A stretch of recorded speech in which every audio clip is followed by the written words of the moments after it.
Director of China-Eurasian Council for Political and Strategic Research in Yerevan, Armenia. His publications include China's Belt and Road Initiatives and Armenia, which was shortlisted by the International Convention of Asia Scholars in Leiden, Netherlands, for its 2021 book prize. He's also author of the New Great Power Competition in Central Asia, Opportunities and Challenges for the Gulf, and China and Eurasia, Rethinking Cooperation and Contradiction in a Era of a Changing World Order, and China and Eurasian Power in Multipolar World Order Security, Diplomacy, Economy, and Cybersecurity, to be published by Routledge. Okay, without further ado, let's welcome Dr. Mher.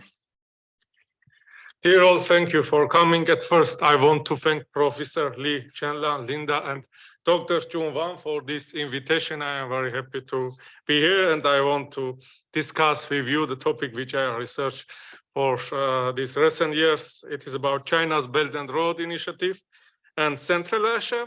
After the collapse of the Soviet Union, China has returned to the table of already modern great game of Central Asia and strengthens its position by the help of its Belt and Road Initiative.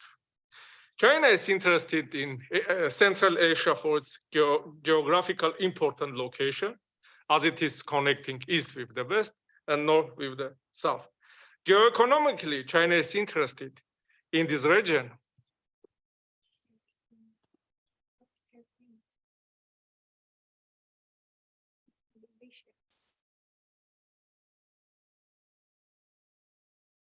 Oh, you can do it.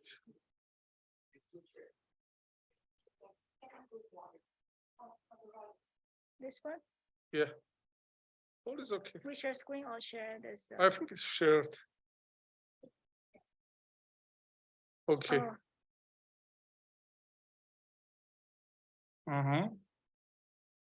So it is okay already? Yes, if it is okay, let's go forward. And as I have mentioned, geoeconomically, China is interested in this region because of natural resources. Additionally, Central Asia, with approximately 75 million population, is a good market for Chinese products, technologies, and COVID-19 vaccines. Therefore, I will focus on China's involvement in Central Asia for its Belt and Road initiatives, Silk Road Economic Belt, Digital Silk Road, and Health Silk Road.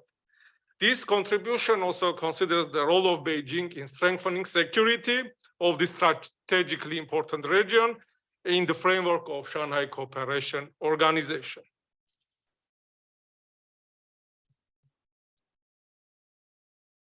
It is symbolic that for the announcement of the Silk Road Economic Belt, China's President Xi Jinping chose Central Asia the most developed and leading country, Kazakhstan.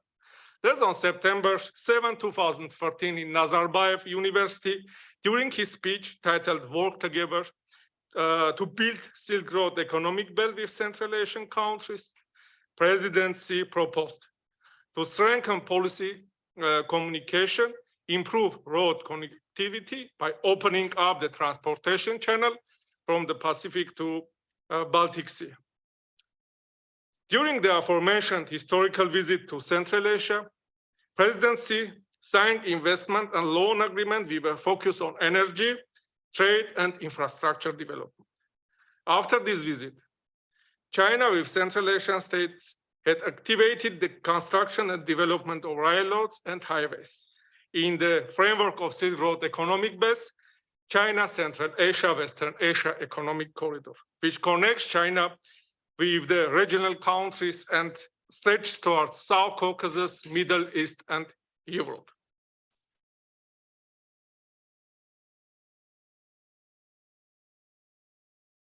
In Silk Road Economic Belt Initiative, China's strategic partner, Kazakhstan, plays a key role, as it is not only transit country, but also active participant. Kazakhstan continuously modernizes its railways, highways, and Aktau seaports in Caspian Sea in the framework of the Belt and Silk Road Economic Belt. In 2015, President Xi and President of Kazakhstan, Nazarbayev, agreed on the importance of the conjunction of the Silk Road economic belt and bright path of Kazakhstan, which aims to develop infrastructure, transportation, energy production. Notably, only between 2014 and 2019, Astana was able to involve 6.2 billion investments from China. And in the first 9 months of 2020, Chinese investment in Kazakhstan totaled $360 million. By the help of aforementioned policy, Kazakhstan has better position in the Silk Road economic belt, and now its infrastructure is being used by China for the China Central Asia, Western Asia economic corridor. We have it in our screen. And for the new Eurasian land bridge economic corridor, here it is. The second link of this corridor, you can see that one is going through Russian territory, from Trans-Siberian Railway, but during these years, getting these investments from China, Kazakhstan could invest this money in its railroads, and now Chinese trains are going also towards Europe for China, Kazakhstan, and it is true that finally in Yekaterinburg, here it is, they are being connected in Russian railways, but of course now this link is also working and Kazakhstan is doing business here and competing with Russian infrastructure of Trans-Siberian Railway. Notably, Kazakhstani Kyrgyz and Dostik have become the main gateways for China for implementing its pivot towards Eurasia and for the implementation of Trans-Eurasian logistic partnership. These gateways remained busy during COVID-19 outbreak as well, where China Railway Express trains played significant role in connecting markets of the countries which participate in Belt and Road Initiative. Due to facts provided by China's ambassador to Kazakhstan, from the beginning of 2020 till the end of October, 4,000 China-Europe freight trains passed through Dostik-Alan-Shokol line. This was 45% more than in the same period of 2019. Kazakhstan also initiated transcontinental automobile road corridor Western Europe, Western China, which became one of the important directions of Silk Road economic base, China, Central Asia, Western Asia economic corridor.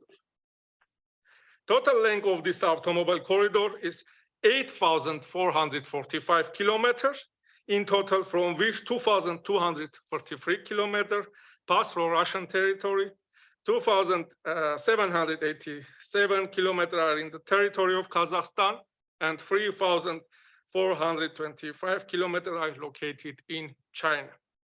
For comparison, transportation in the same direction takes for 45 days if it is going through sea, and approximately 14 days by Trans-Siberian Railway. In December, by this way, it is taking 10 days.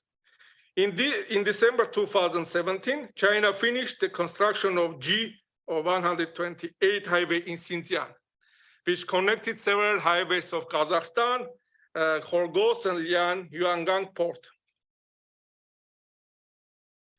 Thus, Kazakhstan stood the most important gateway for China to implement its pivot towards westward strategy.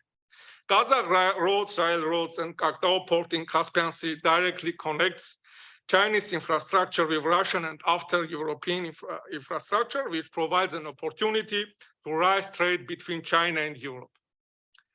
China-Kazakhstan cooperation, let's also speak about energy cooperation.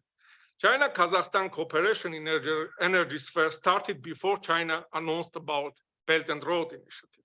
But sides included it also in joint declaration on new stage of comprehensive strategic partnership between the People's Republic of China and the Republic of Kazakhstan. As it is mentioned in this document, Beijing and Astana plan to expand and deepen China-Kazakhstan cooperation in energy sphere. During his visit to China in September 2019, President Tokayev signed a memorandum of understanding between the government of Kazakhstan and the government of China on the implementation of the cooperation plan for the connectivity of the Bright Path new economic policy and the construction of the Silk Road economic belt. It was his first trip to China as a newly elected president. And with this step, he wanted to show that he is going to continue the cooperation with China in the framework of Silk Road economic belt, which was started in the era of first president of Kazakhstan, Nursultan Nazarbayev. Let's also speak about Uzbekistan's role in Silk Road economic belt. Double landlocked Uzbekistan also actively using Kazakhstani Khorgos for connecting its economy with Chinese. For instance, China Railway Express Guangzhou-Khorgos-Tashkent International Logistics Corridor was launched, which connected Uzbekistan through Kazakhstani railways with China's southern important economic megapolis, Guangzhou. It is worth mentioning that the first train was carrying mostly technological goods. Estimated time for the passing of trains through the corridor is 15 days. On October 12, 2020, regular international freight train started the implementation of transportation in Khabey-Gaoi-Khorgos-Tashkent direction. Uzbekistan and Kyrgyzstan, which are both strategic partners of China, try to develop alternative multimodal transport corridors in Central Asia, which will connect them with China without passing the territory of Kazakhstan. Due to the agreed roadmap, trains from Chinese ports brings goods in containers till Kashgar. After that operation, containers are being relocated in automobile trucks and by Kashgar, Irkeshtam-Osh Andijan highway moving towards final destination. Uzbekistan, with its more than 33 million population, is important emerging market in Central Asia, where Chinese companies are also interested in investing money. Also, for aforementioned reason, President of Uzbekistan, Shavkat Mirziyoyev, during his visit to China in 2017, succeeded in negotiation with the Chinese side on getting additional 23 billion investments. As of October 1, 2019, there were already 1,527 Chinese-founded companies were operating in Uzbekistan.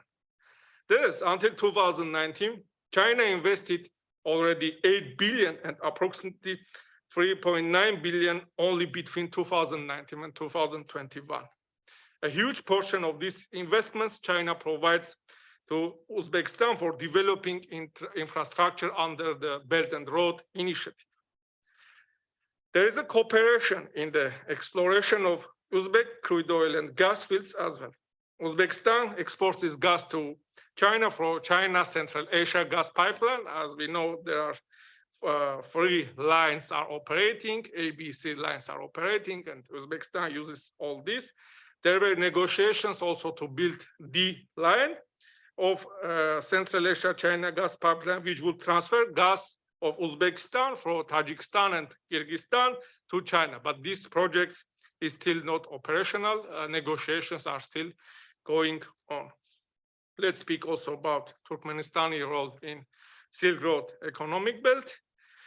Turkmenistan, with whom China established strategic partnership in 2014, plays a role of bridge in China, Central Asia, Western Asia economic corridor for connecting China with the Middle East. As you see from here, trains are coming from the territory of Turkmenistan. There are 2 links which are connecting Turkmenistan with Iran, and from Iranian railways they are going to Persian Gulf or being connected to our Middle Eastern countries. So Turkmenistan is playing very vital role in this. It is connecting Central Asia with the Middle East, and of course it has also its Turkmenbashi port, which is located in Caspian Sea. And now there are also some kind of competition between Kazakhstani Aktau port and Turkmenistani Turkmenbashi port. They are competing which one will get more transportation and cargoes and sent from Caspian Sea to South Caucasus and afterward to Europe. But mostly China is interested in Turkmenistan because of its energy sources. The most of its gas, Turkmenistan is exporting towards China. So, and it is also exporting to China oil. Actually, it is worth to mention that Turkmenistan plays a crucial role in operationality of Central Asia-China gas pipeline, for the construction of which Turkmenistan received a $4 billion loan. Between 2009 and 2019, this pipeline transported 277 billion cubic meter of gas to China from Turkmenistan, Uzbekistan, and Kazakhstan. China also helps Turkmenistan to prepare specialists for its oil and gas production. These students are coming to China. They are studying in Chinese universities and going back to work in production of energy and gas in Turkmenistan. China also tries to connect all national projects in Central Asia. In this specific case, Turkmenistan's projects with to conjunct Turkmenistan's project with its Belt and Road Initiative. So that by the help of conjunction of these initiatives, sides cooperate with each other but not compete. From time to time, Beijing diplomatically sends messages to Ashgabat that strategic partnership agreement between China and Turkmenistan must not only stay on the paper, but need to become a roadmap and be capitalized by both parties for concrete results in the framework of Belt and Road Initiative. This also means that China wants to cooperate with Turkmenistan not only in energy and transportation, but also in political, security, and technological spheres. Let's also speak about Tajikistan and Kyrgyzstan role in Belt and Road Initiative.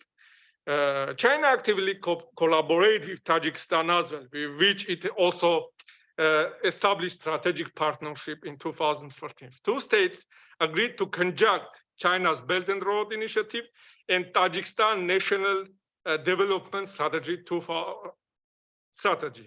It is worth mentioning that Tajikistan is the only country in Central Asia where China has military presence for preventing terrorist entry to its territory from Afghan border from Vakhan corridor, as it can destabilize Xinjiang, which is the main transportation hub of the entire Silk Road economic belt. Moreover, China is building a road from Vakhan corridor for getting additional connection with Afghanistan and Central Asia. With this step, China will take under control this strategically important corridor, which was the main conduit for terrorists and separatists to enter from Afghanistan to Xinjiang. With this step, Beijing will construct Silk Road economic belt next road for reaching out Afghanistan and Central Asian resources and markets. Thus, Vakhan corridor's node can be solved by China. Actually, China has been the main investor in this country during the last 14 years. For instance, between 2007 and 2019, China invested in Tajikistan approximately 2.8 billion USD. In comparison, Tajikistan's military ally, Russia, invested approximately 1.6 billion, and the US just 695 million USD. Only in 2020, Chinese investments in Tajikistan totaled US 120 million, when in the same year, Russia invested only 14 million. Also, investments in the framework of Belt and Road Initiative are good for the governments, which have concrete roadmaps for developing their countries and returning loans on time, and total disasters for those whose governments are mostly corrupted and see Chinese loans as an easy way for standing welfare.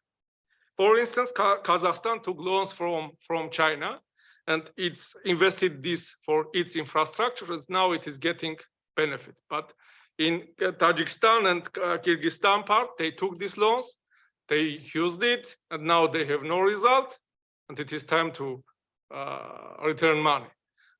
Many of our colleagues in the West, they like to speak about that they are risky to take loans from China, but they forget to mention that it is risky for China to invest in many countries, which are taking this money.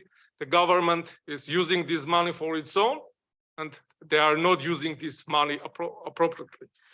For this reason, now Kazakhstan, Kyrgyzstan, and Tajikistan also have this problem because they could not use this money for their programs. For instance, Kyrgyzstan for its north-south transport corridor, and now it is time to return this money. But Tajikistan is looking for new loans. It means that it could not use the old loans in the best way. So for this, I think that it is a risk for China to make investment in many places. And also, let's speak about Asian Infrastructure Investment Bank and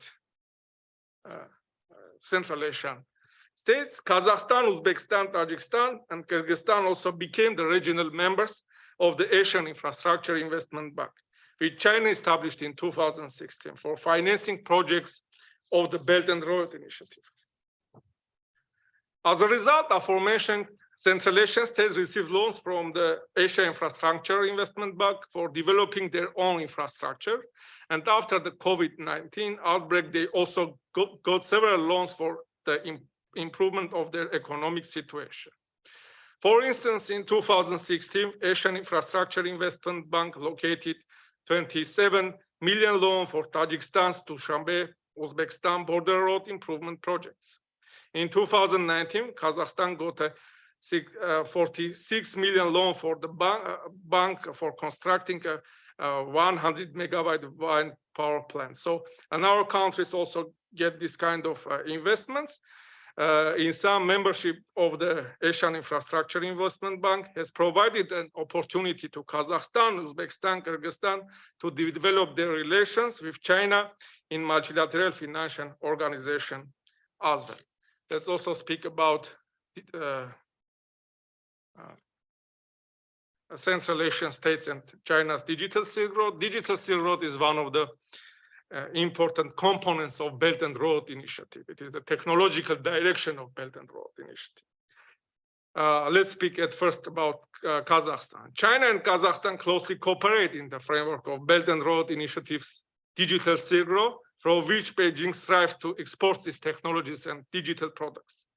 China's technological companies such as Huawei, Hikvision, Dahua Technology, and China Electronics Technology Group Cooperation are involved in building safe cities and data management centers in Kazakhstan.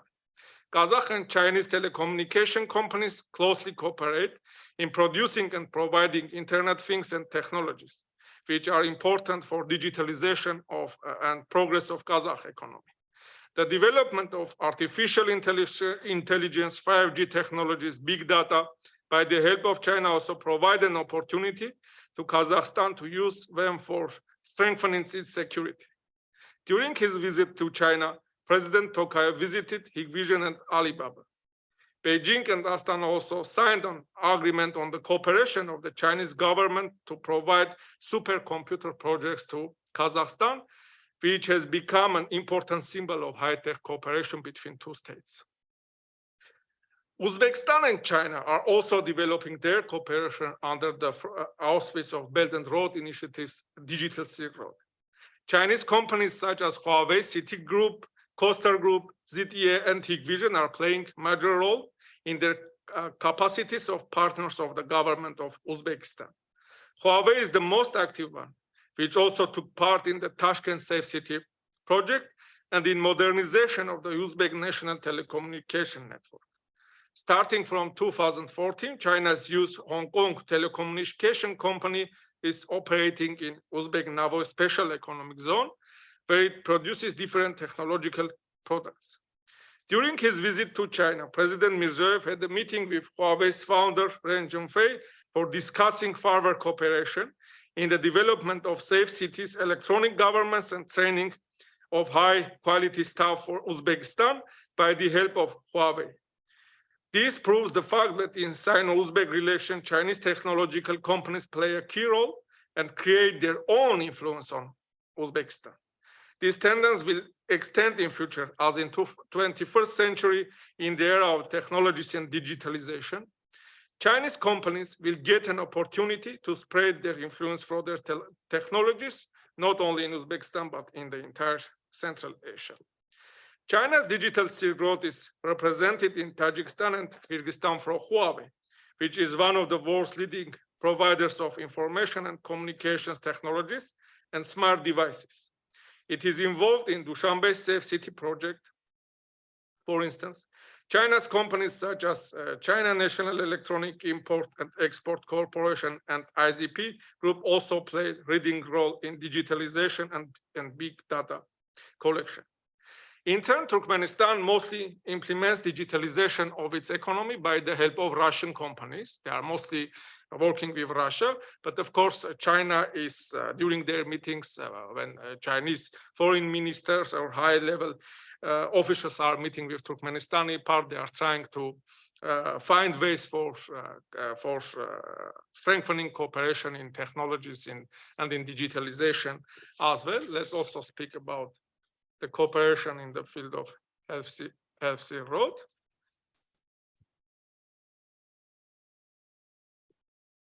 Starting from the beginning of the outbreak of COVID-19 pandemic, China has actively worked with the Central Asian states in the framework of its Health Silk Road initiative.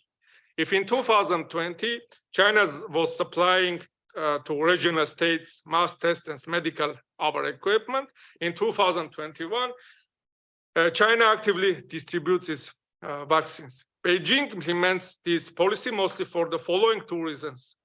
First one is that China is trying to help Central Asian states with their struggle against pandemic. The second one, that it is strengthening its soft power diplomacy in the region. And also, it is creating some kind of market for distributing its vaccine in these 5 countries. And it is worth mentioning that, of course, in Central Asia, there are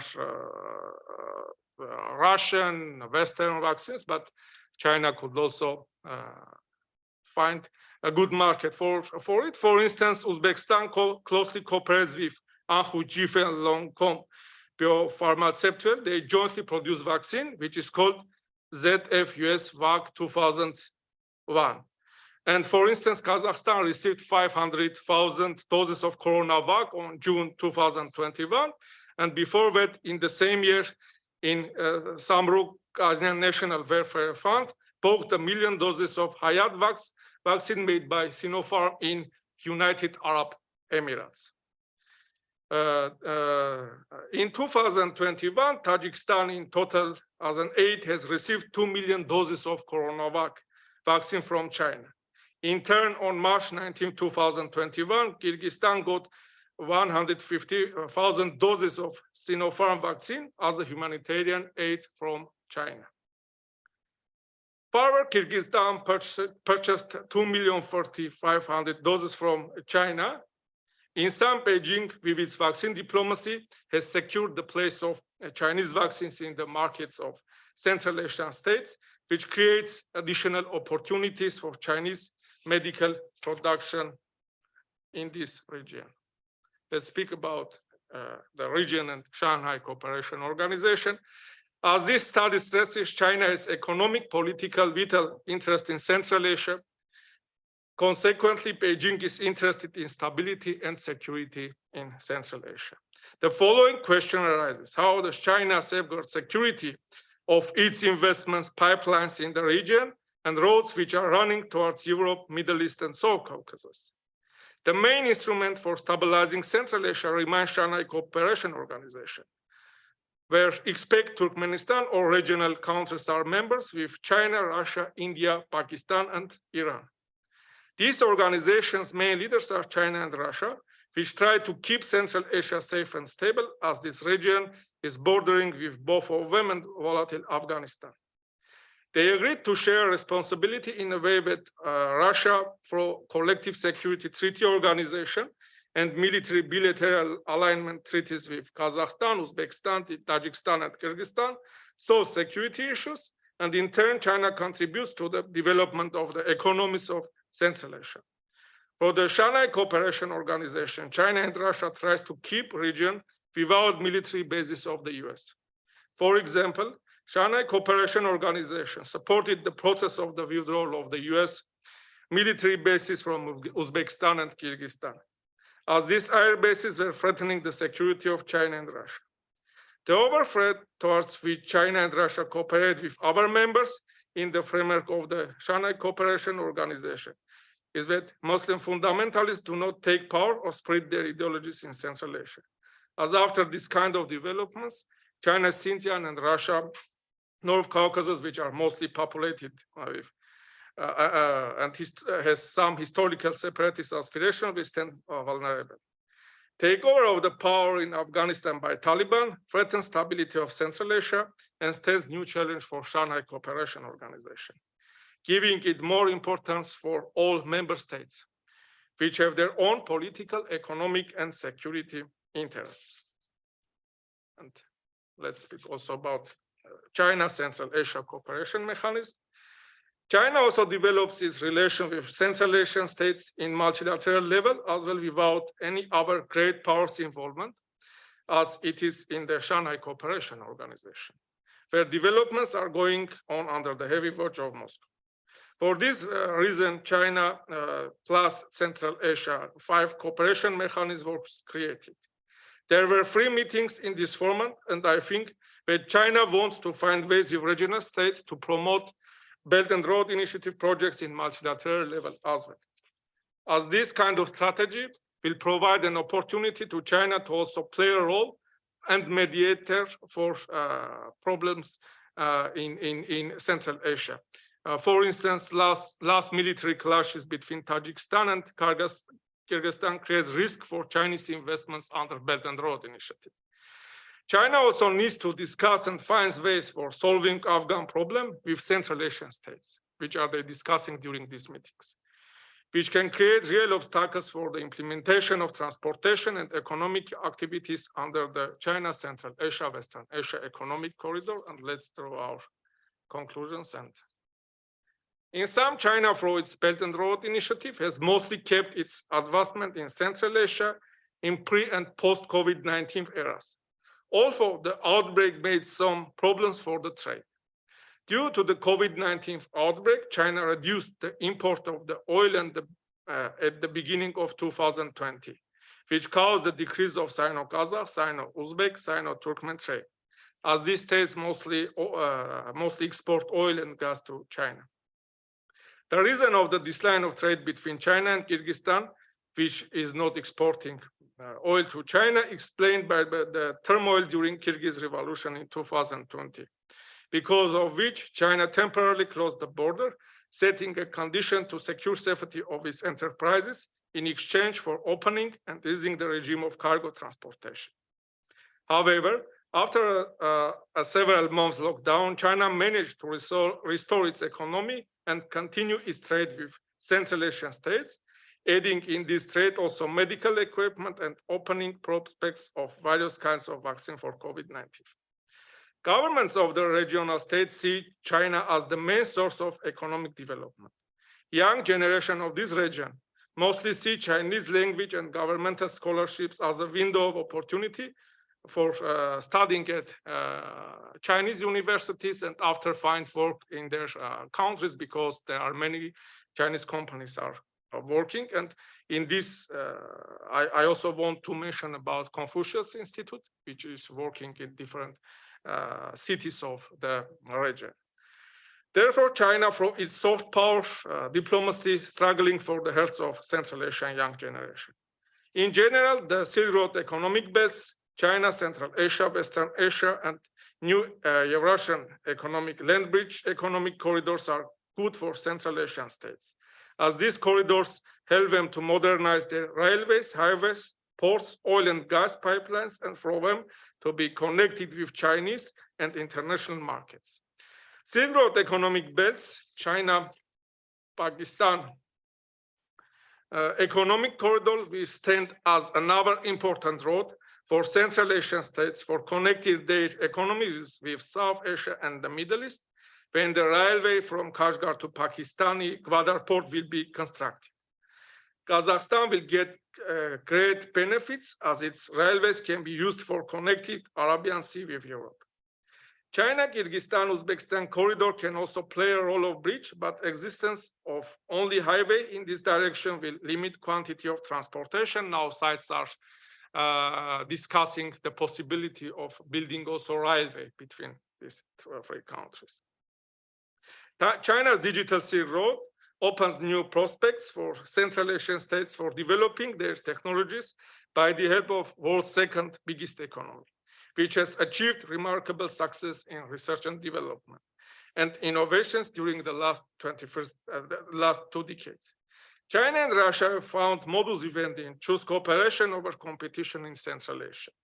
It is good for Central Asian states, as they will not stand a battlefield among their strong neighbors. The conjunction of Russian-led Eurasian Economic Union and Belt and Road Initiative, which was agreed in 2015, and signature of the agreement on trade and economic cooperation between the Eurasian Economic Union and the People's Republic of China on May 2018 in Astana also opens prospects for developing Sino-Kazakh and Sino-Kyrgyz relations in multilateral levels. Thank you very much. This work will be published in this book in November 11. It is edited by David Arase, and chapter 9 I'm speaking about China and Central Asia. Also, here are another 2 books where we try to research and explain what is happening in geopolitics of the Eurasian continent. The first one was published in 2021, and this is forthcoming, will be published in 2023. Here are my contacts if you want to keep contact. And here is another working paper which was published at United Arab Emirates Diplomatic School. You can find easily in the internet. Thank you very much. If the floor is yours, if there are some questions, we'll be able to answer. Thank you. Yeah, thank you. So the floor is open. Do you have any questions? Yeah. Hi, thank you very much for the presentations. I also work in Chinese projects in Kazakhstan, so this is very interesting to me. I have questions. When I researched about the corridor that you mentioned, the China Kazakhstan, yeah, the corridor, the economic corridor, especially about the freight trains going from China to Europe via Kazakhstan. When I went there in 2019, one of the problems that they have faced is that while the westward train is very prominent, there are increasing number, a lot of goods going on, but then the eastwards, the trains that coming back to China is almost empty. So people call it like ghost train. And do you know what is going on now? Do you have any update on that? Thank you very much for sharing with us your field work. It is very interesting to know that you were there and what was happening in 2019. I think that situation now will be changed because of Russo-Ukrainian war. As we know, here we have this new Russian land bridge economic corridor. And now, because of the war, European states, European Union states, that they are sanctioning Russia, sanctioning Russian transportation infrastructure. And this is providing an opportunity for this China, Central Asia, Western Asia economic corridor, as they are trying in the place of Russian territory, use Turkey, South Caucasus, Caspian Sea, Central Asia connection. So I think that during the time, this will be changed, and most of the products and goods will come and go with this territory because of the war. Thank you. But wouldn't that benefit largely the the westward flow of goods rather than eastward, right? Mm-hmm.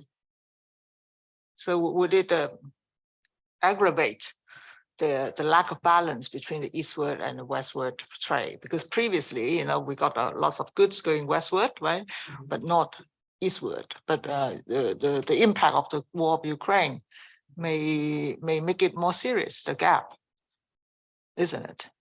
I'm asking, I don't know the situation. Sure, it is a great problem, and of course, the trade was going on before the announcement of Belt and Road Initiative as well.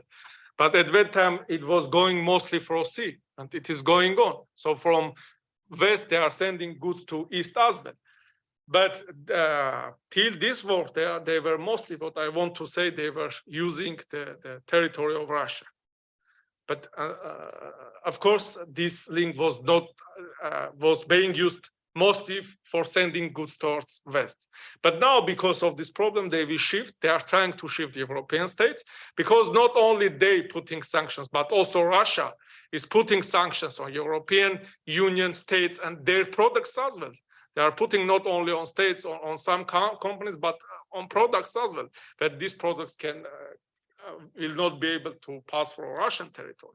So, but trade is going and business is working. Business needs to find some ways. And for this reason, I was trying to show that this road will stand much more useful in the future because of this war.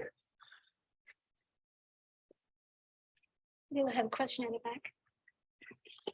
Yeah, good afternoon. My name is Andrew Kinlock. I advise on infrastructure finance across Asia. This is government policy. It's preparing transactions for raising finance, and it's acting as an expert witness in disputes. And in particular, the dispute side of Belt and Road is of interest to me, because I think there might be quite a lot. I'm also interested in Hong Kong's role and how we can contribute. It's not likely to be on the equity or the debt side, it seems to me, partly because most of that is coming from the likes of China Development Bank or Sinosure out of Beijing, and partly because this is pretty risky stuff. And the private sector is not going to go into some of these countries without a lot of political risk support. So can I ask, do you see, particularly on the dispute resolution side, do you see it being realized when governments negotiate with Beijing? Do they realize that there is the scope for a dispute? Do they try and preempt those disputes in terms of how they negotiate the contracts up front? Because the best way of avoiding a dispute is to make sure it doesn't happen in the first place, of course. So do you see much emphasis on negotiating how disputes ought to be managed when these projects are put together in the first place? Well, between the sovereign government, Uzbekistan, Turkmenistan, whatever, and the various players out of Beijing, the people who negotiate the contracts to build this infrastructure. Thank you.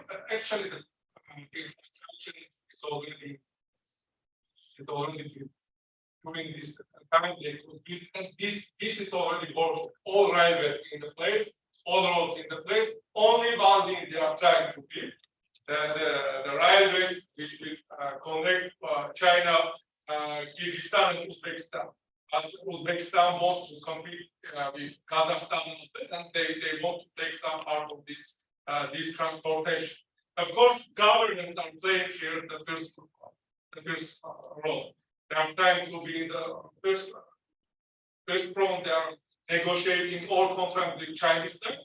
But what I wanted to say, for instance, digital infrastructure. Some Chinese big companies such as Huawei and others, they are even negotiating their service with governments in the region. And they are getting contracts with the president or with the government countries. So it is what I want to show that in the 21st century, as mostly of us, we are living in virtual life and digitalization is going on, the digital role will stand very important.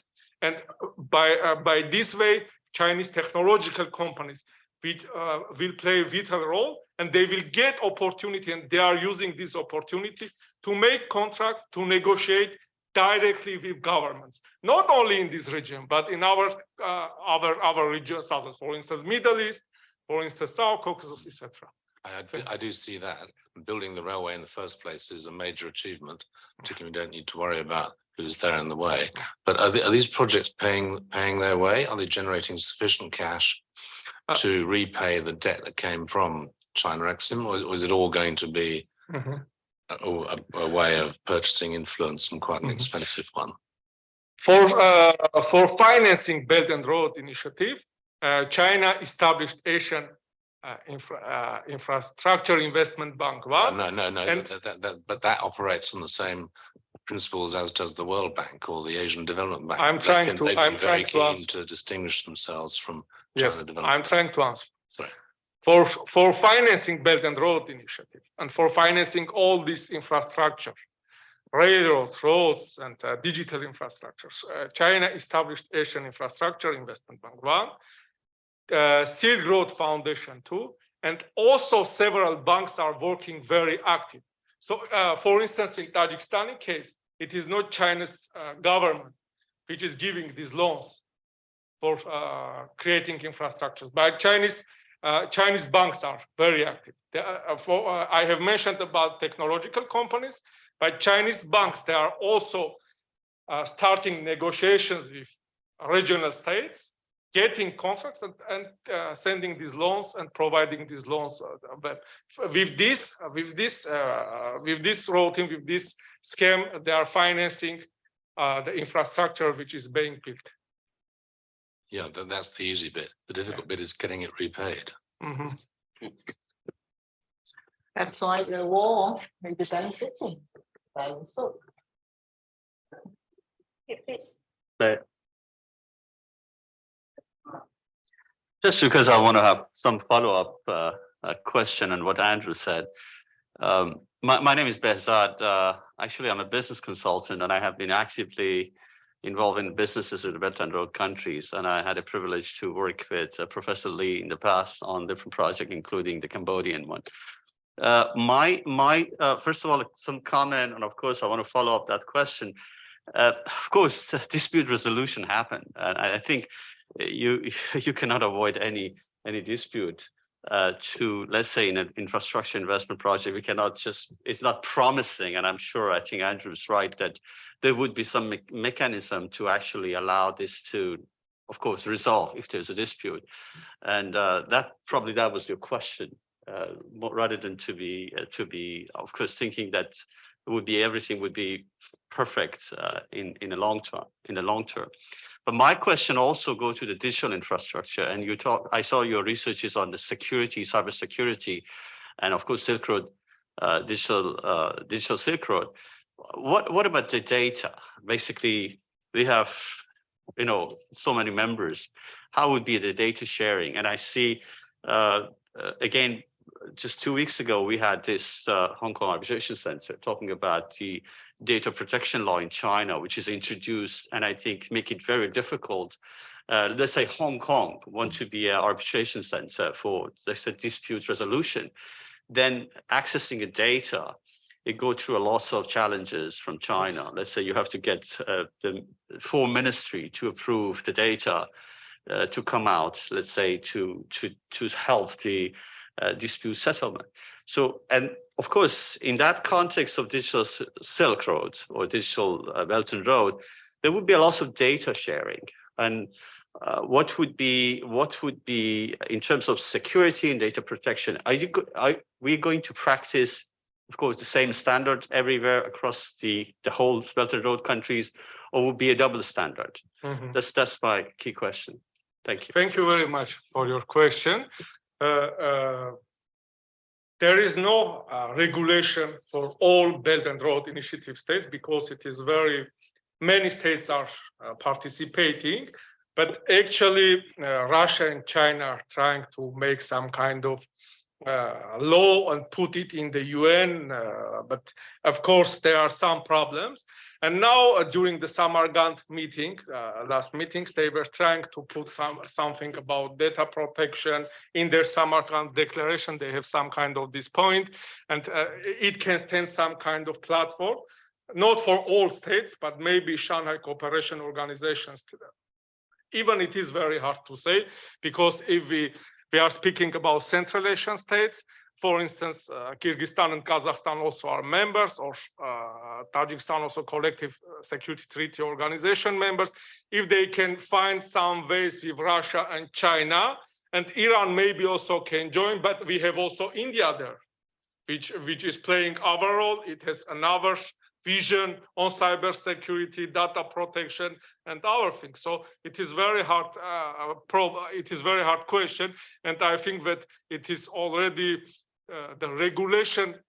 All states must think about it, and maybe some kind of regulation, some kind of law must be put in UN and adopted for everyone. But it is very hard, you know, because every state and every poll has its own view on this. Thank you. Okay, we have two questions. First. Yeah, I just want to ask about that. How do you view about this Asian Economic Corridor? Can be able to speed up the industrial development in this Asia country? Because if China not only produce the final goods, maybe putting the some more component goods, then there may be opportunity for this corridor country to build up their industrialization, be able to benefit from the economic. How do you see that coming? Yes, thank you for your question. Yes, there are some the steps for implementing this kind of things. For instance, in Kazakhstan, China tried to relocate their some factories, and of course, in different states as well, they are trying to relocate some factories, or they are making some investment in industry centers of these countries. For instance, in Belarus, also they built very big center. I think Professor Linda visited this place in Belarus, and of course, it is happening in this direction as well. If I follow-up question is otherwise, if this is not able to speed up their own country industrial development, then basically the corridor it just will go through. Mm-hmm. It will not be so much benefit for those countries have building this infrastructure. It's only benefit for both sides, right? Both sides, which sides? The West, they are not best, but both sides. No, the trains and trucks are going and paying money for transit. And, yeah, but if they are getting, for instance, if Kazakhstan is developing its railways, it is also using this railway for its internal use and for external use as well. So it is not about West and East. It is these countries are getting great benefit from it, or can get great benefit if they use this money and loans and investments in the best way. And of course, China is also investing in industries as well. What I want. Yeah, I understand that, but that is infrastructure itself is if it is only the corridor to get transportation benefit or logistic value, then obviously that is limited the way that infrastructure play a role in economic development. So that's why it's asking whether those countries in this kind, when they cooperate with China to build this corridor, yes, they are doing it. Do they have any sort of national plan to industrialize their country in order to take benefit of that, rather than sitting on that just a role collecting money wherever you pass it on, and that won't be able to put up a momentum. So that's why I asked. Okay, you say there's some consideration, but not that you answer my question. Yes. Hi, this is not my area of expertise. Oh, thank you. This is not my area of expertise, but I'm just curious, to what extent would you say that China has learned from the World Bank, the experience of the World Bank and Western countries of loaning money to those countries that have been unable to pay back their debt? Because it seems like, based on my limited knowledge, that a lot of these countries end up owing so much debt, and to the point where the interest payments were like compounding so high, so much that a lot of the Western civil society were saying, like, this is, if the primary objective is development, to the secondary objective of making sure the investors have a return, then this is like counterproductive. And we should like clear the debt, cancel the debt, start to hear these calls.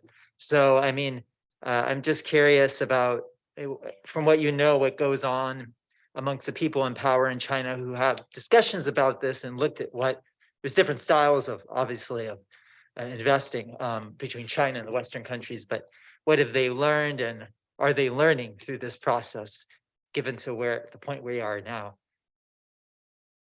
Thank you for your question. It is very hard to answer what is happening, what are they discussing in Beijing. I cannot guess what are they discussing, but of course, if we look what is happening in the region, as I have mentioned, for instance, Kazakhstan could get these loans and they used it for developing their infrastructure. Now they have some kind of benefit. In Kyrgyzstan and Tajikistan case, we see that they used this money, but they have no result, and they now have debt. But we do not see any kind of steps from Chinese side that they are trying to press Kyrgyzstan or Tajikistan for this debt. Of course, to be honest, Belt and Road Initiative, it is not aid. And China mentioned it several times, if I am not mistaken, but it is not aid, but we are giving you aid. It is business. It is business. Have you good proposal, put in the table, get money, and we will do business. But of course, if you are using this money and you are not returning it, someday they will ask about it. In which way? It is another question. Okay, go ahead. Thank you very much for the fascinating talk. You crafted a very positive image about the development of China, Central Asia economic corridor. So I wonder, could you also identify some of the challenges, that may hinder the development, of the economic corridor? One point that I read from news, probably it's hard to tell the reality on the ground, but since 2019, there's some pushback to the economic corridor. Namely, there's some anti-Chinese sentiments. There are some small protests, sporadic protests in the country since 2019. So would you say that it's one of the challenge to the development of the economic corridor? Thank you. Thank you for your question. The first one which I want to mention, it is COVID-19. Because of the pandemic, many investment projects were stopped or sealed, and now we are waiting for the second phase of Belt and Road Initiative, and maybe they will continue one pandemic. But we see that challenges are also bringing opportunities. For instance, because of pandemic, Central Asian states and China started cooperation in production of vaccine. For instance, Uzbekistan. So it opens new door. The second challenge, of course, the situation here is not so stable. Even during Shanghai Cooperation Organization meeting, the clashes were happening between Kyrgyzstan and Tajikistan, and their heads were in summer. So this kind of moments can also challenge, and they are challenging China, Central Asia, Western Asia economically. The second challenge is here between Armenia and Azerbaijan. As 2 years ago, Armenia and Azerbaijan were in the war, but still Nagorno-Karabakh issue is not settled yet, and the new war is also possible.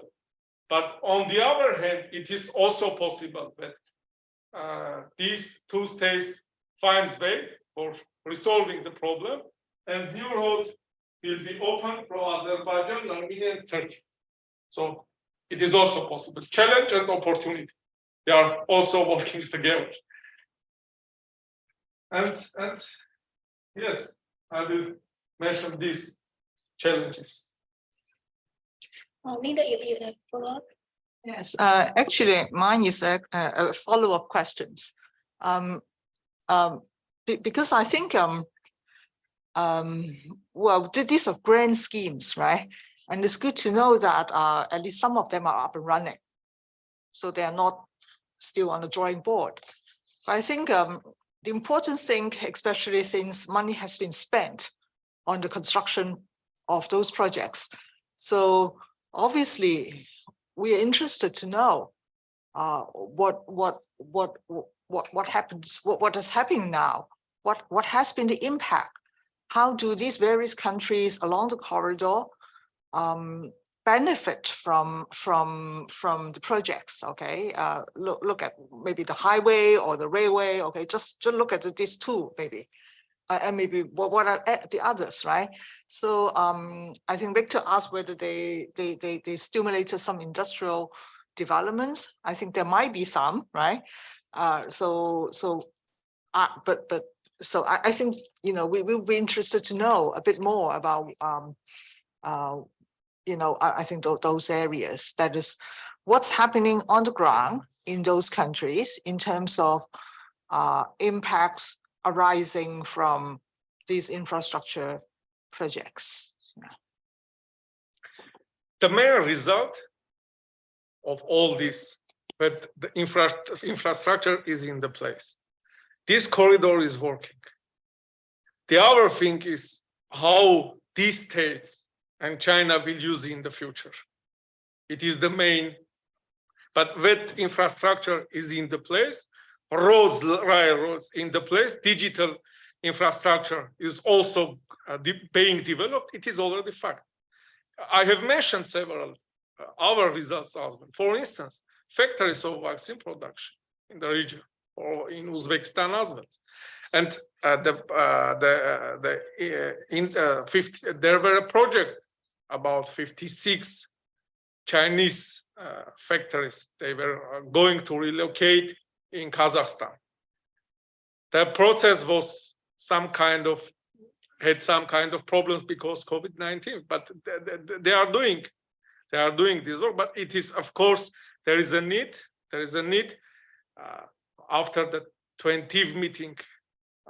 We will see what kind of development we will have in this for this region as well. And Samarkand meeting was also very good for checking all facts. And I think that in the future we will see much more goods and trains going from east to the west with this territory. We have another moment here as well, which will bring much more opportunities for this road. As I have mentioned, Russo-Ukrainian war is going on. It is the main moment when European states are trying to shift their goods from this territory, from the territory of Central Asia. But of course, even in this economic corridor, I forgot to mention one fact about challenges. This corridor had another link as well for Ukraine. The goods were Ukraine competing with Turkey for standing the main hub for sending and getting goods from Europe.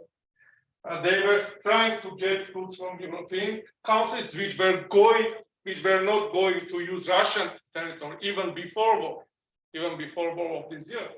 They were using Ukraine territory. Goods were coming to Ukraine, and from Black Sea they were going to Georgia, and from Georgia to Caspian Sea, from Tbilisi, Baku railway, and from Central Asia they were going here.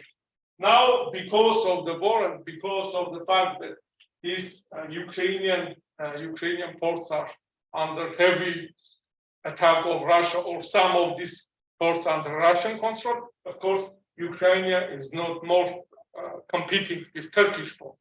But China also invested money in Kum port of Turkey, and now this direction is getting much more important. Please. I just want to follow up the question now. You mentioned there's some Chinese company relocated to this Central Asia country because of this corridor. This is good news, but because China has this One Road, One Belt project, which is cooperative with many countries. So the diversity of the China company to each country investment, they have all the choice among them. But for instance, if it for your country or your Asian country, given that you already have this infrastructure in place, can you have any kind of a plan or to attract the European, Turkey's investment in your area, which can also benefit because the infrastructure is there. So is there any planning in your country? Have you laid down on that? Actually, US also is investing money in Central Asian states. They are investing a lot of money in energy sources. EU also there. EU is also investing money in Central Asia. I think Turkey is playing very active role, and Russia as well. All countries are there. Only Iran is lost its place. Iran was also a very strong player in Central Asia, but because of the sanctions, during these years they lost their important role in the region. But all states are playing at the investing money. You are right, and this region is very. Yeah, because I think that China and American have this dispute on these theological things. There's some, there may be a gap, which Actually, is that the Asian country can take advantage of the both benefit from both sides of this competitive advantage to assemble the goods in there. So India is also doing some investments and trying to play important role. For instance, India has a problem because Pakistan is not giving its opportunity to go to Central Asia. For it, they invested 400 million in Iranian Chabahar port, 400 million, but they can go to Central Asia. And only in this case, US let India to invest this money because you know that Iran is under sanctions. Because at that time, India promised that Afghanistan can also use this link, Chabahar, for getting goods, and for also at that time, US and NATO troops were in Afghanistan, and they were using it. So every country has its own interest in this region, and the US. We like to speak about new Silk Road, and when we are saying Silk Road, we are thinking about China, right? If it is Silk Road, we are thinking about China. But in 2011, US announced about its new Silk Road project. It was before President Xi Jinping announced Belt and Road Initiative. And the main idea was to create here some kind of platform. In this platform, Turkey must play important role. Turkey, South Caucasus, Central Asian states, Afghanistan, Pakistan, and India. The main idea was to oust from here, from these old regions and states, Russia and China, and send Central Asian energy sources, not to China, but India. So US is very, very active in this place. Do you think they're actually putting their money where their mouth is? I get the impression the Americans are happy to talk a good talk, but they don't put their money where their mouth is. All credit to China. They've spent a lot of money on this. And Americans, I get the feel, haven't. But maybe is it also related with how this country able to provide easier way to access to the country building factory company. I think that is one of the way where the China's model in the past is successful because we have this special economic zone. We start with it and try to experiment on that, not affecting the whole country, but using a very located, you can build an economic special region along those corridor, and then use the new rules, which is different from your country's rule. Then actually you can encourage people to invest in this hub. And then when the model, you can try different models, and if the model fit your culture, then you can expand to the whole country. If not, then you just constrained in that. That kind of model, which is on the China development history, is very, very successful, because somehow we are afraid that we are not buying the whole American, Western, modern development model wholehearted in the whole country. It would be too risky and maybe not fitting the Islamic culture, whatever. Then, but using a small region as an experiment, and because you have already built a corridor, which is like the Hong Kong, which is helping in Hong Kong. We build a special zone in Shenzhen because Hong Kong is already have the infrastructure with the Shenzhen. That's why speed up the economic development in Shenzhen and also to split over to the whole China. I think it's important to take advantage of this corridor, not only to concentrate about this kind of road, the people passing the goods. You have to build your economic development model and to take advantage of it. I think this is a golden opportunity, no matter whether Americans put their money in the mouth or if the place is good, they found that they can earn money, they can actually build, they will come. Thank you. Very interesting comment. Thank you. And maybe we give some spare time to our online group. Actually, we have two questions from the Zoom. The first question is Candy Wong from South China Morning Post. She said that I just heard the Shanghai Cooperation Organization is active in Central Asia and the South Caucasus. So could you please tell us more about that? And like what SAO is actually doing in the region and what kind of training is the SAO providing to people in the region? Shanghai Cooperation. Thank you very much for your question. Of course, states in Central Asia and South Caucasus trying to be active in Shanghai Cooperation Organization. For instance, all states in Central Asia, except Turkmenistan, are members, and in South Caucasus, Armenia and Azerbaijan are dialogue partners, and they are now trying to get observer status.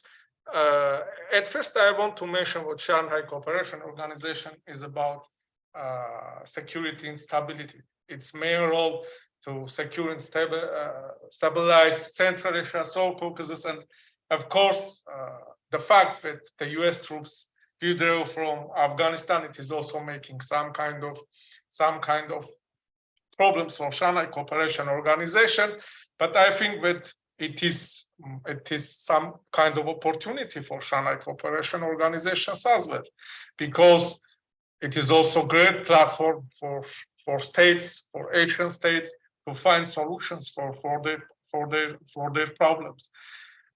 It is true that the security and stability are the first, but Shanghai Cooperation Organization is also providing some kind of opportunity for strengthening economic ties, because when presidents, prime ministers, they are having meetings, they also try to find ways in multilateral level, in a bilateral level, for strengthening their cooperation in economic level as well. And they are also providing some kind of digital platforms for e-commerce, trade, and also Shanghai Cooperation Organization has committees which are working for spreading soft power. For instance, Chinese Committee of Good Neighborliness, they are very active. They are organizing many events for children, for women, trying to bring all people together, organize cultural events, and of course, it is also having some kind of impact. For instance, our organization in Armenia, China-Russia Council for Political and Strategic Research, we also signed memorandum of understanding with this organization, and we cooperate. We are also inviting them to have a speech during our conference, and so it is my answer. Okay, thank you. So second question from online Zoom. The question from Ali, who asked that, are there any double carbon projects going on in any BRI countries? And if yes, what's the status? Actually, I am not researching this and cannot answer to this question. Okay. May I have a second question from me? I think, can you help us to unpack Central Asia? You know, because I think you mentioned actually in your presentation that there are variations among these the countries in Central Asia, right? Kazakhstan may be doing better in terms of responding and taking opportunities of the infrastructure projects. but there may be more instability or corruption or, diversion of funding in some other countries. So this could be a tip of an iceberg, right? So can you help us to unpack, but what are the variations, among these different countries in the Central Asia, along the corridor, what are their responses? How do the national politics or the political situation in each of these countries, well, to what extent they have an impact on this question about this Chinese Belt and Road Initiative? How does it matter to this part of the world? Thank you very much for your very interesting question. Of course, sometimes some researchers we like to say Central Asia, Central Asia, Central Asia, but we need to understand that it is not one country, it is not one system. Totally different 5 countries are there, and that they have their own foreign policy as well. For instance, in this region, Kyrgyzstan and Kazakhstan are also members of Eurasian Economic Union, but others 3 are not members. But on the other hand, Tajikistan is also collective security treaty organization, which is led by Russia. But for instance, Turkmenistan is trying to keep neutrality. It is not joining any other military alignment or grouping. So we are speaking, of course, about region, but it is there are totally different countries of totally different mentality. Of course, there are some language, culture and language is uniting. For instance, Uzbeks, Kyrgyz, Kazakhs, they are speaking in Turkic languages, but for instance, Tajiks are speaking in Iranian language. So they have their own political goals, security goals, and we can see that even the fact that Kyrgyzstan and Tajikistan are in the same military grouping, collective security treaty organization, there are some clashing happening there. So we cannot speak about unity of these states. There are many problems. There are many problems in the region, and of course, Belt and Road Initiative is giving some kind of opportunity to stabilize the situation, because investments are going there, because these railroads and roads are being standing operational, and states, for not losing their trade, their investments, they need to think about stability and security. And in this regard, also Shanghai Cooperation Organization is playing role. But for instance, also we can have some doubts, because all leaders were there, but they were shooting each other. And days ago, there were some kind of clashes. I have mentioned that Armenia and Azerbaijan are also dialogue partners of Shanghai Cooperation Organization. But in September 14th, there were Azerbaijani invasion to Armenian sovereign territory.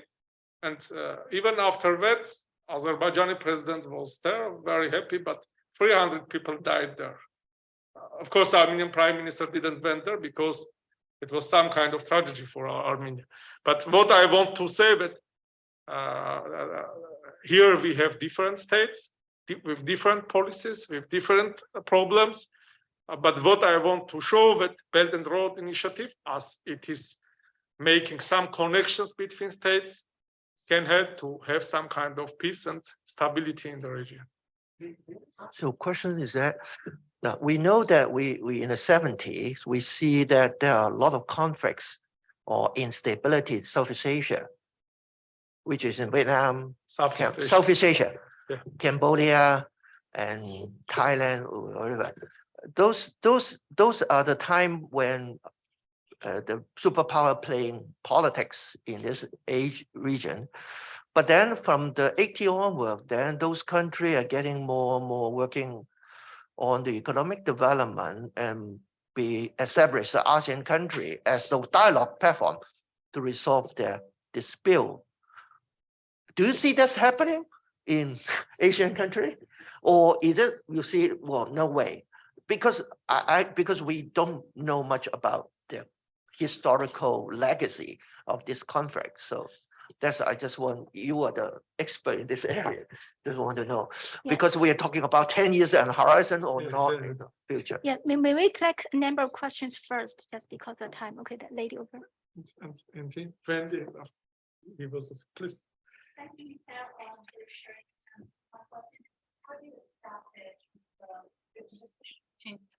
How do you assess the competition between China and the US and India and Europe and Turkey in this area? So how do people in this area think about these countries? So which country do they most likely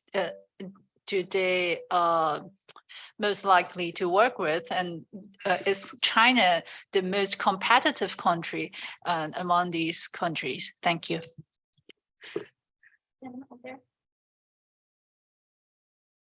Good afternoon. My name is Jandarek. I'm from Kyrgyzstan, like one of the partner countries of China. Nice to meet you. And I have as project cooperates with Kyrgyzstan. I have a question like related to interaction between people of these both countries. Like for example, not only in terms of business, but such as in Europe, we have some Schengen visa, something like that, like allows to citizens to travel into countries in an easy way. To this, and so I have a question like this project can affect for people to travel throughout countries, not in terms only business, just for like travel. Thank you. So my understanding is that Africa had some migration programs, and this pertains to the issue of like not just connections between governments, but between civil societies. That it had some labor migration programs that involved a lot of Chinese people migrating to Africa and helping build railroads in Angola and these kind of infrastructure projects. And obviously the labor is so cheap that like they've really motivated to go abroad and save up money to buy a house back in China. And I'm wondering if you have anything comparable that's happened or is happening now in terms of developing the Silk Road, or if they're relying more on local labor to develop these things, and how if people are migrating labor, there is that labor migration, what implication that might have for like the direct connections between societies, China and the Central Asian countries. More question. Thank you all for your interesting question. I want to answer to your question. You have made some comparison between Central Asia, South Caucasus, and South Asia. From my research, I understood that there are some kind of difference between people who are living in these territories and with the territories of South Asia. What I have found out during my research, when people in South Asia or East Asia, they are having some kind of problem.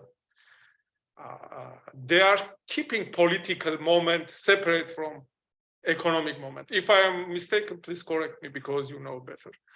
But in our regions, it is totally different. When we are having some kind of political problem, we are closing borders, we are cutting economic ties, trade, and we are starting to kill each other. So I am bringing always this example in my country and in neighboring countries. I am saying I am bringing actually East Asian example, China and Japan. I'm saying, look, for instance, they have this problem as well. But now they are keeping economic ties, trade, and it is helping to maintain peace. And I am trying to make some comparison between Armenian and Turkish problem with Chinese and Japanese problem. And I am trying to show that if Japan and China could find this way, so Armenia and Turkey, maybe we can also use this. Keep economy and political ties, but starting trade, strengthening economic ties, it will bring us peace. And I hope that these projects which are going on and money are coming and connectivity standing much more important, it will bring peace. And of course, I do believe that in this moment we have something to study from South Asian and East Asian friends. And a second question about great power competitions.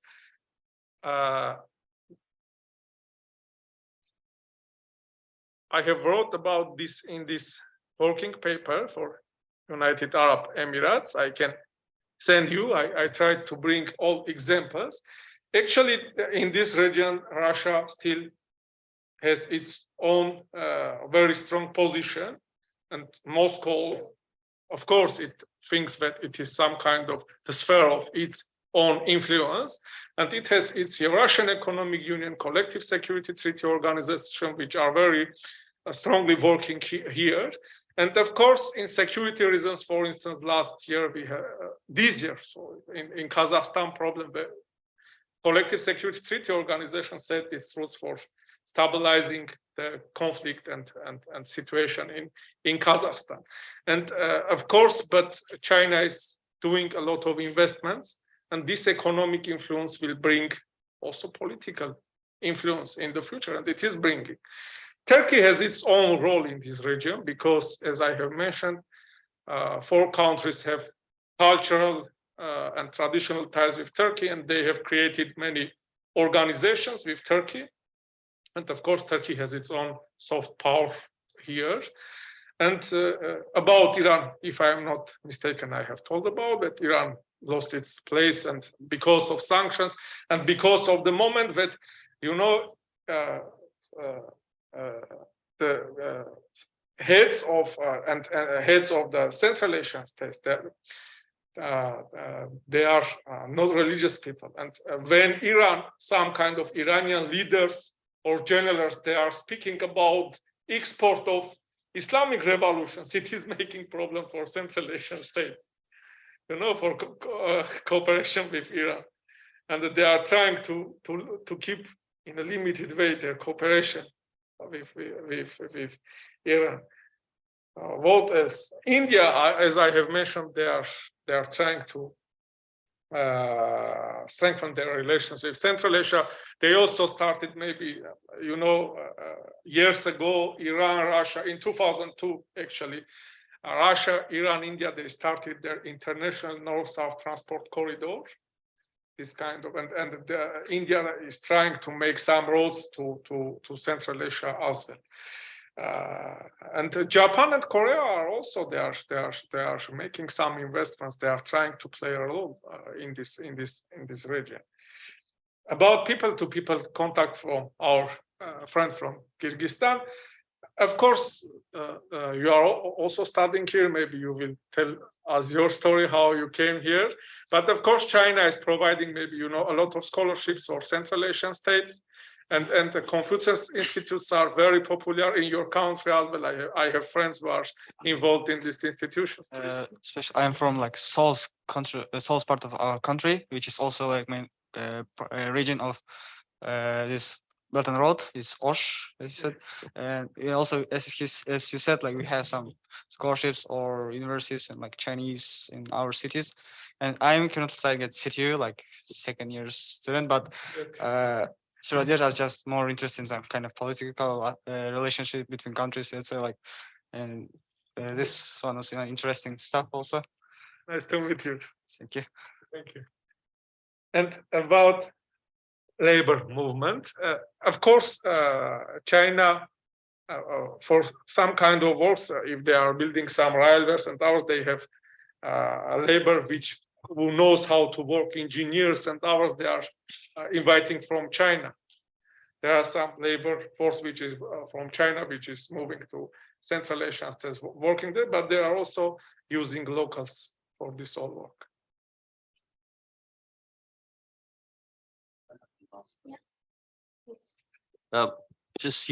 Because we're talking about sustainability, and I think want to see whether the Belt and Roads in general, because we are entering in a world that many people suggest that the decoupling, isolating, deglobalization, and regionalization.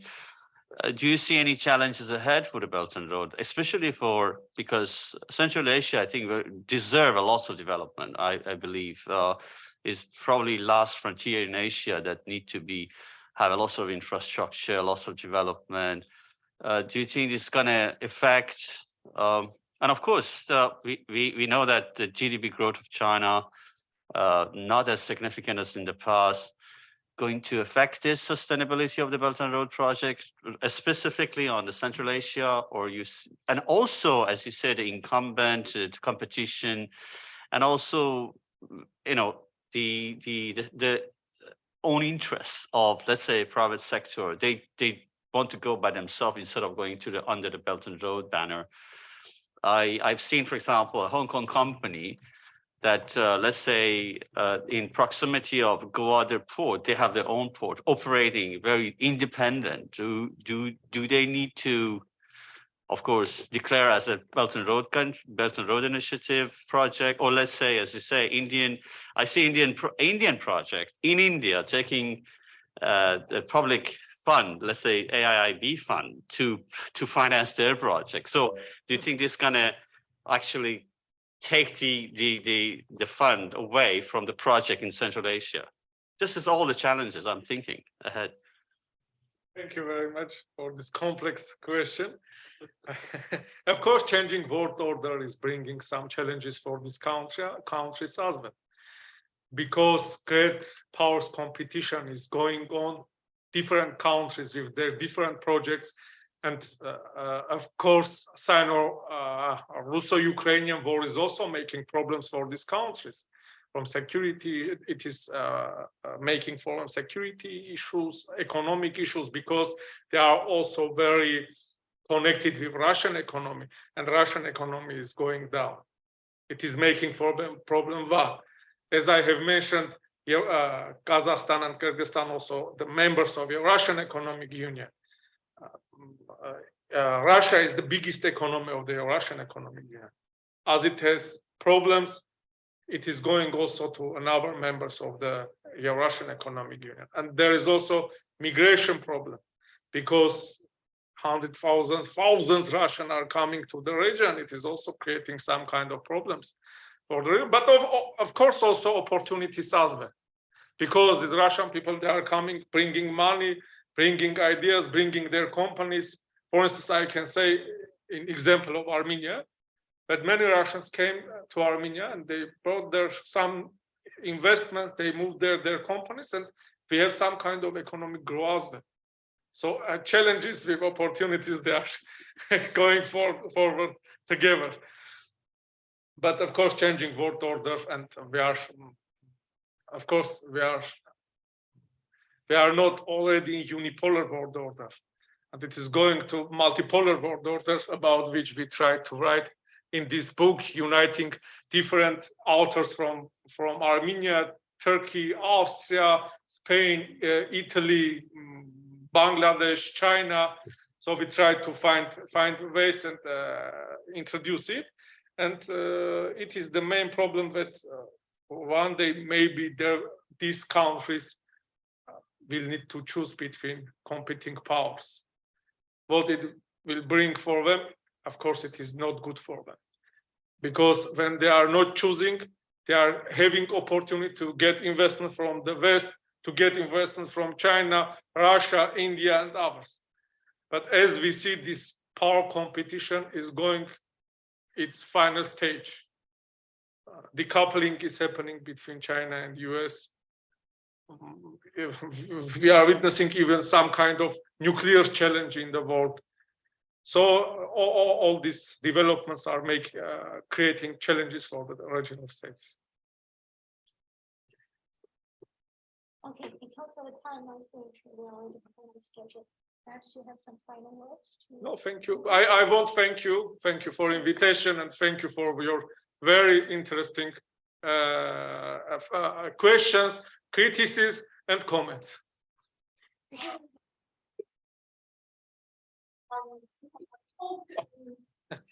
Just your appreciation. Okay. Thanks. Thank you very much.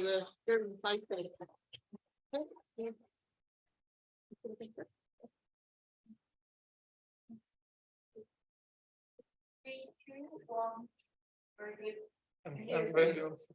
Thank you. June, come. Okay. Thank you. Thank you very much. Thank you. Thank you very much. Thank you for coming. Thank you. I enjoyed the seminar very much. It's very much thought-provoking. Thank you for invitation. Are you also visiting? The Kansas? Nice. From where? From the Are you- from Oh, wow. That's